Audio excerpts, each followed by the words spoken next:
Hello, everyone. I'm Kimberly Guilfoyle, along with Julie Roginski, Eric Bolling, Melissa Francis, and Greg Gutfeld. It's 5 o'clock in New York City, and this is The Five.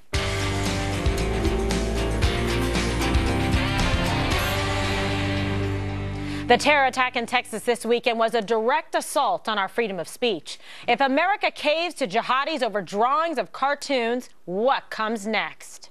There is no exception under the First Amendment for blasphemy. There's no exception for speech that offends people because of their religious beliefs. People are free to express themselves this way. People are free to engage in even much more offensive speech than that. You know what else the jihadis don't like? They hate Jews. Well, should we get rid of all Jews? That's the path we're going to go down if we start catering to the jihadis. There's no satisfying them. There's no making them happy. You can't not do things because the jihadis are going to be upset. The same militant Islamists who do not permit the drawing of pictures of the Prophet Muhammad also do not permit homosexuality. If you turn on MSNBC, you're going to see a total devotion to the concept of gay marriage. Isn't that insulting to the Muslims who would be watching? So if cartoons can get you killed, you can't even have a sense of humor, you cannot exercise your freedom of speech, your First Amendment God-given constitutional right in this country, what happens next, Bolling? Well, nothing happens because it's all protected. We all agree. I don't think anyone disagrees. Even the people who are in this building who say Pam Geller may have gone too far, they still all say freedom of speech is protected. Everything she did was protected under the Constitution. You can still be stupid. You can still be a moron. You can still provoke. You can still tweak the ear of radical Islam, and radical Islam can come back and try and kill you with two of their thugs, and you can take them out. Bruce Willis, in the beginning of Die Hard 3, was wearing a poster of an N-word on him. Remember this? The terrorists made him do that. The Prophet event in Phoenix, Arizona, the Westboro Baptist Church in front of military funerals, the fool stomping on the flag a couple of weeks ago at that school where the military, the flyer, the veteran pulled the flag away, she got arrested.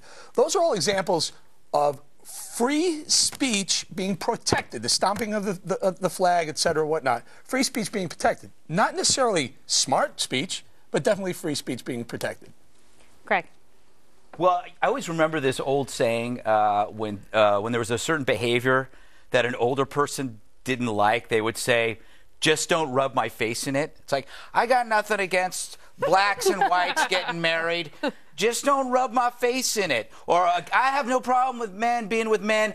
Just don't rub my face in it. Now, with free speech, you have liberals talking about free speech saying, I'm for free speech, but just don't rub my face in it. Whether it's Gary Trudeau or Joyce Carol Oates or Larry Wilmore, they start with, I'm for free speech, but this is stupid or this is wrong.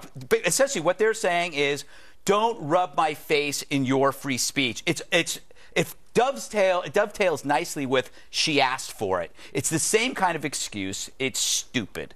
Yeah, can I just follow up on that, too? Larry Wilmore is one of the guys who called out Pam Geller or those of us who defended Pam Geller, and he said, no, that's not protected. That shouldn't be protected. It's hate speech. It goes beyond. Think of this for a second, Larry. What about the N-word one time? What if you're so offended by the N-word, someone says it, do they deserve two people coming after them and trying to kill them? I mean, therein lies, you have to see the difference between speech you hate, despise, that provokes, and speech that deserves action. Well, wait, you're conflating two things here. If you walk into a certain area and do that, yes, you are provoking it. You deserve to get your butt kicked. Yes. What happened with the Pam Geller thing, that's a private event. It's a private event. You don't deserve to get your butt kicked. You deserve to be yelled at. You deserve to be berated. No, if you walk into a church dressed as a Klansman or use the N-word, you deserve to get punched in the face. You may deserve to get punched in the face, but I will go a step further, and I see this as a liberal. Of course, the whole point of free speech is hate speech, because if it was speech that we all loved, there wouldn't be a point to it. Look, you know, this is the difference between this country and somewhere like Germany, which is a great democracy. But in Germany, you're not allowed to be a Holocaust denier. It's against the law. You're not allowed to actually, Mein Kampf, Hitler's autobiography, his book that generated so much sympathy for the Nazis, is banned. I think that's terrible. And I understand Germany's history, but I think that's terrible. And I think what's great about this country is, despite the fact that you may hate what Pamela Geller says, and I do, she has the right to say it. There is no excuse for anybody banning or trying to say in any way, shape, or form that hate speech is speech that shouldn't be said. It should be said. The First Amendment is sacrosanct. It is more important than anything else, including anybody's feelings. Not only that, right now in else. this country, we love to talk about bullies. I mean, it's the thing that all parents are talking about on the playground. When you have a bully, you don't not go to lunch and not bring your money in there and hide out in the hallway and starve to death. Right. You take your money and you go into the lunchroom and you stand up to them. When you let bullies control what's going on, that's when you've completely lost the battle. And yes, in this country, we do have the right to say anything that you want to say and go out there and protest. And then the proper response is for the group that doesn't like it to stand there and say something else. Say something. Not to open fire. Right. And this is where you and I may disagree on it. There is a place for the response, and the response is a verbal response. It's never a I think you're misinterpreting me. I'm talking about the location. The difference between what happened with the Draw Muhammad contest and the, let's say, the Bruce Willis example from the movie is it's about location. A private event in which you are not face to face is not called fighting words. Those are not fighting words. However, if you were to walk into an environment, whether it is a church or to a neighborhood, and say those are called fighting words, you can expect to get your butt kicked. That's you're mistaking actions with location. No, you can expect it, but you certainly won't be the person who did it will not be protected under the law. There are certain things about fighting words that might actually excuse. If you were to walk into a church dressed as a Klansman, yelling the N-word, I have a hard time thinking that the people who punch you will go to jail. I have a hard time. I think that falls under fighting words. I think you're right about that. From a legal perspective, I don't know. Is that fight? Is that well? You tell me. Is that vigilantism? I don't know. Speech is protected, except for when you cross the line. You can say something that is hateful. You can say something that incites some kind of protest. But if it goes to the point where you incite violence, or if you go into a crowded theater and you yell fire and people get trampled to death, the law is not going to allow for that, right? Different though. It is. It's different, but I'm saying that's where the law comes in to stop speech. Or using a word like the N-word is very, very different from yelling fire in a crowded movie theater. It is. That's hate speech versus hate crime. It's actually like pulling the fire alarm. You've actually pulled the fire alarm in the movie theater, and you're putting people's lives at risk by doing so. But if you say, draw the profit, win this prize, draw the profit, or the N-word in a African-American church or wherever, gathering, I think it's protected. I remember one time, maybe I think it's protected. During a fire, I yelled movie theater. Perfectly fine. Well, that was okay. Thanks for that. Remember that issue in Skokie, Illinois back in the 70s where there was a huge controversy. The Klan wanted to walk down through a very Jewish neighborhood full of Holocaust survivors and talk about their repulsive message.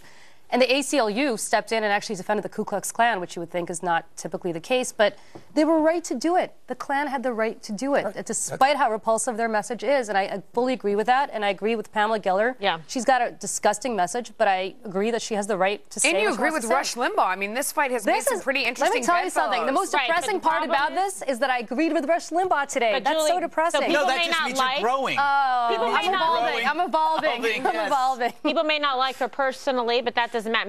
It doesn't say that what she's saying, what she has to say or believe in, is wrong. She may be accurate. Maybe you don't like the means by which she goes about doing it. But however, a radical imam that was on Hannity last night says that Pam Geller would deserve death. Take a listen to this.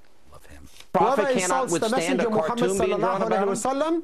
That will carry capital punishment, Sean. So you want my personal views. You support the death penalty. You want to kill her. And the Sunnah of the Prophet. You want her to die.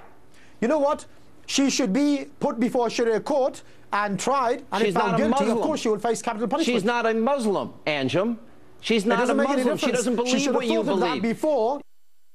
Greg, you've been waiting for this, a piece of sound. If there is ever a walking, talking Muhammad cartoon, that is him. I mean, he should be careful. For gosh sake. You should be careful with that comment. Now he wants to put you in front of a Sharia court where you could face capital punishment. But no, you can never be guilty of blasphemy because no one is required to follow the tenets of anybody's faith. It's called faith for a reason, which means I can say whatever I want about Buddha, Jesus, Muhammad, or L. Ron Hubbard. Speaking of L. Ron Hubbard, it's amazing how much attention, it's amazing how much attention has been paid to Scientology and all of Scientology's flaws in the media. It's been so easy to rag on them, but they They don't behead. They just audit. Yeah. The same media that goes after Scientology will not go after radical Islam, especially in Hollywood, which I find hilarious. Greg, I support your right to say everything that you said. I'm going to move my chair a little bit further, though, after that comment about the Muhammad. By the way, I've never debated in one of those boxes with Hannity where somebody looked me in the eye and said, by the way, I'm going to kill you. I'm going to kill you. That used to happen on Crossfire. Hannity's come very close, but he's never gone that far with me. That's pretty amazing. That but now somebody like Pam Geller is facing, God knows, they'll put some kind of fatwa, they issue some kind of... they did already. Right. Yeah, so they say that she deserves death. I mean, and he's right there on television saying, yes, she should face punishment and she should go under a court facing Sharia law. This is the United States of America. I got news for them. Sharia law does not apply here. But yet they want it to. Look, there's a radical Islamic group that wants to kill us. They hate everything about us, and we're wasting time pointing the finger at whether or not Pam Geller provoked them or not. It doesn't matter. They will look for any excuse. This group, ISIS already said. ISIS said they're going to come after Pam Geller. They said that she's the pig, and they're going to send their lions to slaughter the pig. I mean, can we just get more outraged about that than Pam Geller's idea to throw an offensive cartoon contest? Well, why wouldn't people? I mean, there's no comparison. It doesn't matter. It's a cartoon contest. Look at the absurdity of it. So she deserves death for that. It's easier to get angry over a cartoon contest than over a religion, because if you're angry over religion, you're accused of Islamophobia. No one wants to be accused of bigotry, so that has always been the shield. Is there a radical Islamophobia? Can we do that? I'm guilty. I'm a radical Islamophobist.